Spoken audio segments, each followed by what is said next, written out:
Selamat pagi, siang, sore, atau malam, Bapak dan teman-teman sekalian.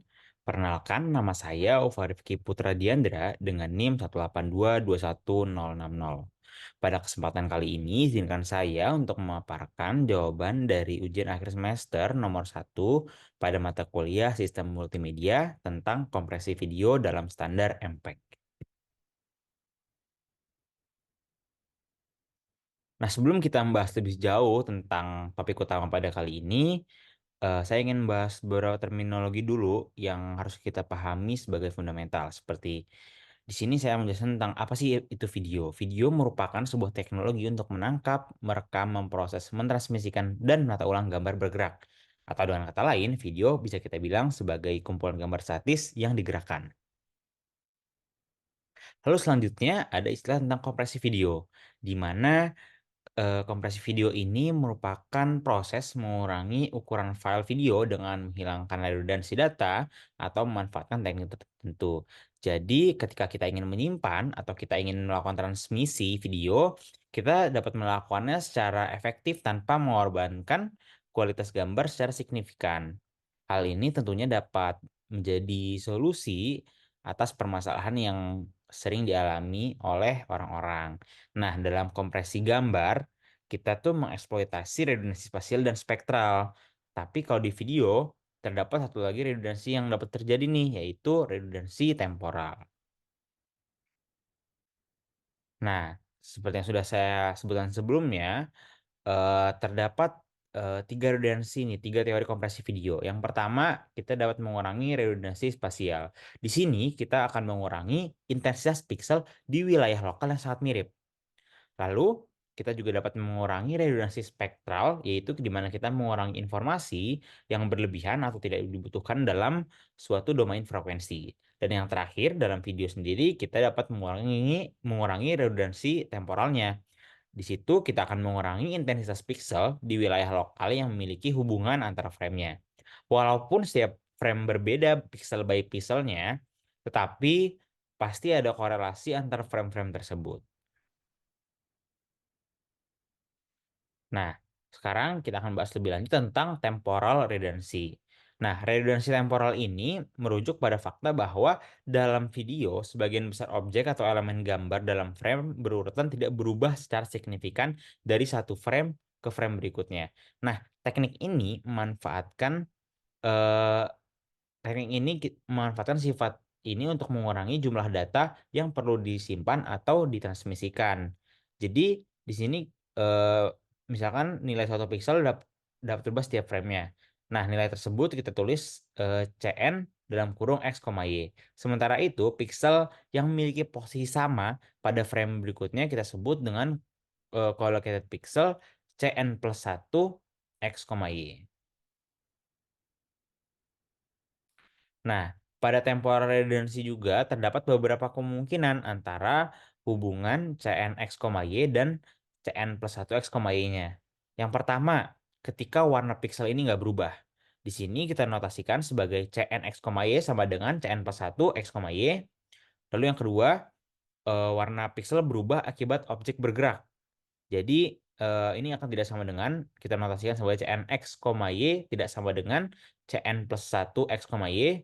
Dan di sini warna pikselnya sama, meskipun objek bergerak. Jadi kita tuliskan Cn plus 1 X, Y sama dengan Cn dalam kurung X aksen, Y aksen sama dengan Cn X min Dx, Y min Dy. Nah, ini dapat dilihat pada gambar di samping. Dx, Dy ini merupakan motion vector. Dengan adanya motion vector, kita dapat memprediksi Cn plus 1 X, Y-nya. Seperti itu. Nah, karena adanya gangguan saat kuantisasi dan error saat diprediksi, maka Cn plus 1 X, Y sama dengan Cn X aksen, Y aksen sama dengan Cn X min Dx, Y min Dy plus E dalam kurung X, Y. Nah, dengan adanya hubungan ini, kita hanya perlu untuk mengkompres dan mengirim motion vector dan error dari frame N ke frame N plus 1. Nah, lalu selanjutnya dalam memprediksi frame ini kita juga menggunakan suatu teknik yaitu block based frame prediction. Ini merupakan teknik kompresi di mana kita melakukan pemisahan frame video menjadi blok-blok kecil seperti ini, seperti blok pixel. untuk melakukan tujuan prediksi dan kompresi. Dalam konteks ini, setiap blok diperlakukan secara terpisah untuk meningkatkan efisiensi kompresi dan mengurangi redundansi. Nah, ada 4 caranya nih. Yang pertama, frame saat ini yang akan dikompresi disebut dengan target frame. Nah, lalu yang kedua, target frame akan diprediksi berdasarkan frame sebelumnya. Di sini kita akan menyebutnya dengan reference frame. Lalu, setelah itu target frame akan dibagi menjadi beberapa blok yang disebut dengan makro blok. Dan yang terakhir, setiap makro blok yang diprediksi dari daerah yang paling mirip di reference frame-nya. Seperti ini. Nah, tapi ketika terdapat makro blok pada frame N plus 1 yang tidak ada pada frame sebelumnya atau reference frame N-nya, prediksi menjadi lebih sulit dan dapat menghasilkan kesalahan yang lebih besar.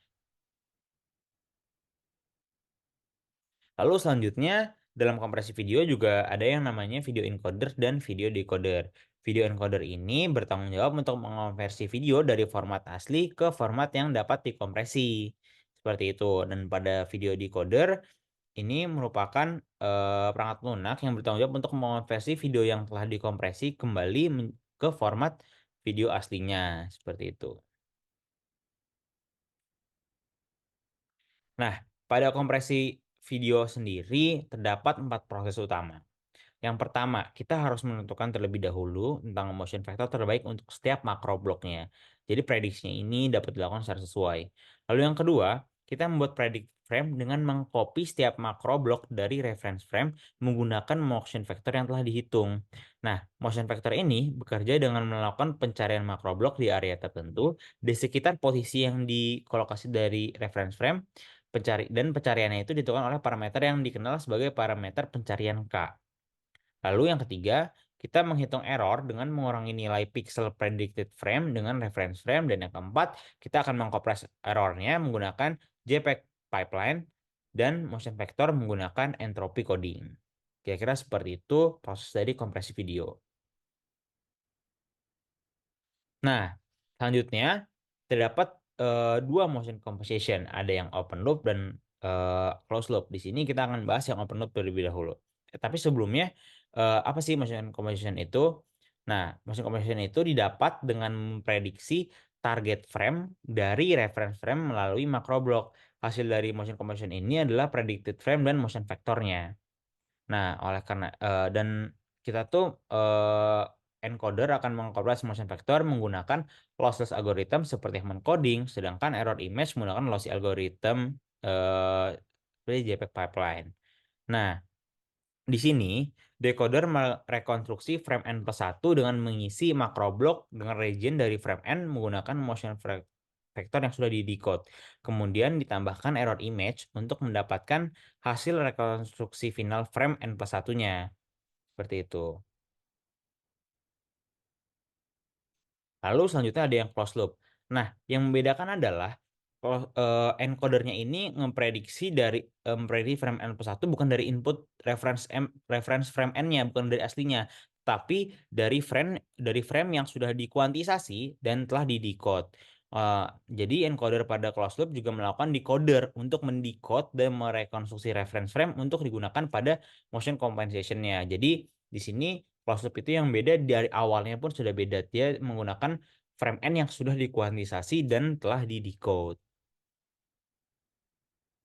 Nah, terdapat nih beberapa perbedaan antara open loop dan closed loopnya.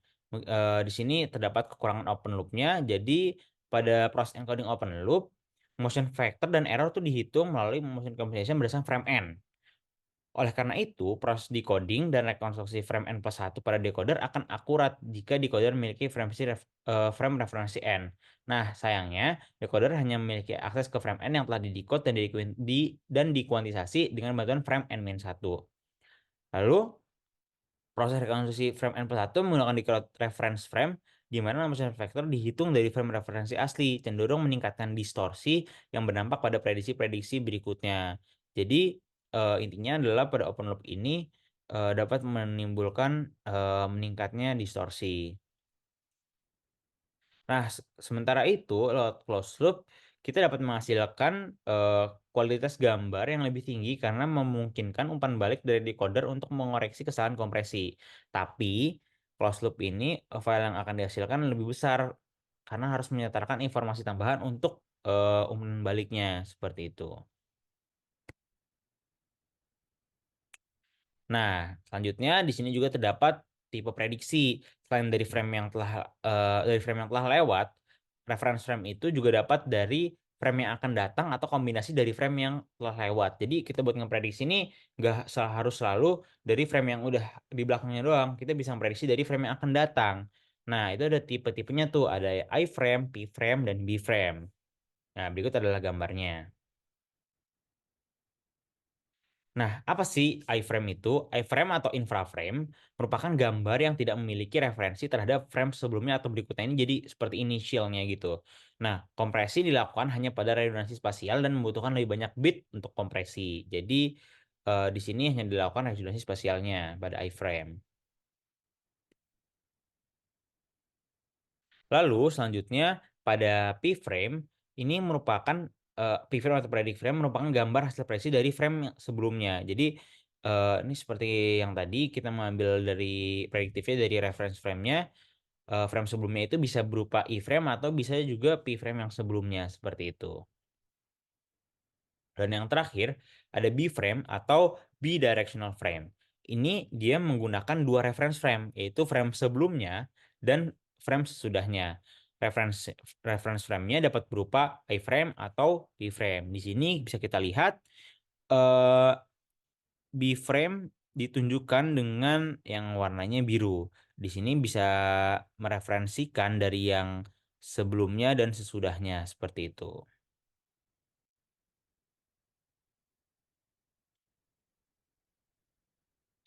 Nah, berikut adalah perhitungan B-frame-nya seperti ini. Ada frame N, frame N+1 dan frame N+2, di mana akhirnya akan frame N+1 direkonstruksi oleh prediksi makroblok dan frame yang berbeda merekonstruksi frame N+1 sehingga frame N+1-nya. Nah, selanjutnya terdapat juga suatu teknik yang disebut dengan multi-frame prediction. Ini digunakan untuk meningkatkan kualitas hasil produksi, koreksi untuk meningkatkan hasil kualitas prediksi, di mana kita menggunakan beberapa frame sebelum dan sesudah. Nah, walaupun menambah waktu pencarian dan memori, teknik ini memberikan prediksi yang lebih akurat serta mengurangi kebutuhan bitrate dan menghasilkan kompresi dengan ukuran file yang lebih kecil. Hasil prediksi yang lebih baik dapat diperoleh dengan melakukan pencarian terhadap makroblok cocok pada beberapa frame sebelumnya atau sesudahnya. Lalu selanjutnya, terdapat juga video coding standar. Di sini merupakan seperangkat aturan yang digunakan untuk mengkompresi dan menjadi data video. Nah, untuk pembahasan lebih lanjutnya, kita akan berfokus pada HTIC 264 atau biasa disebut dengan MPEG 4 AVC.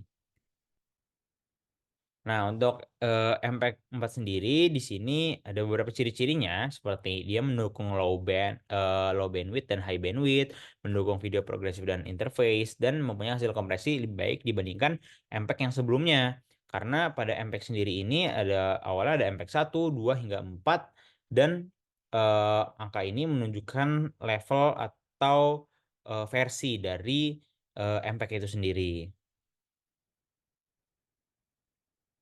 Nah, di sini juga masih ada eh, pengembangannya yaitu MPEG 4 AVC dengan dikenal juga dengan format eh, H.264. Ini biasa digunakan menjadi standar dalam format video Blu-ray dan HDTV dan standar kompresi yang paling banyak digunakan saat ini karena bisa menghasilkan file video kompresi dengan ukuran lebih kecil walaupun resolusi video dan kualitas gambarnya sama dengan MPEG 2 seperti itu. Nah, lalu ada konsep konversi HTIC 264 ini. Dia menggunakan lossy compression sehingga dapat dihasilkan kompresi yang maksimal, menghilangkan redundansi menggunakan konsep prediction P, dan gambar dipecah-pecah atau dibagi menjadi 16 ke 16 seperti itu. Motion composition-nya ada pada P-frame dan B-frame yang hanya berubah yang disimpan atau dikirim. Lalu terdapat proses encoding H264, ada tiga proses, ada prediction, transformation, dan entropy encode. Di mana prediction ini original frame sampai prediction frame itu akan dikurangi dan menghasilkan residual. Lalu scope residual itu ditransform menggunakan 4 kali 4 atau 8 kali 4 integer transform. Dan terakhir di entropy encode dengan menyusun dan mengopres data binary code menjadi bit stream. Dan setelah itu terdapat proses decoding H324 di mana awalnya kita melakukan entropi decode, kita mengekstrak terlebih dahulu bitstream H324-nya, lalu kita menginverse transform untuk membuat makro blok residual dan terakhir kita merekonstruksi yang di mana di sini prediksi akan ditambahkan dengan residual untuk menghasilkan frame pada video. Sekian pemaparan dari saya. Mohon maaf atas segala kekurangannya dan terima kasih.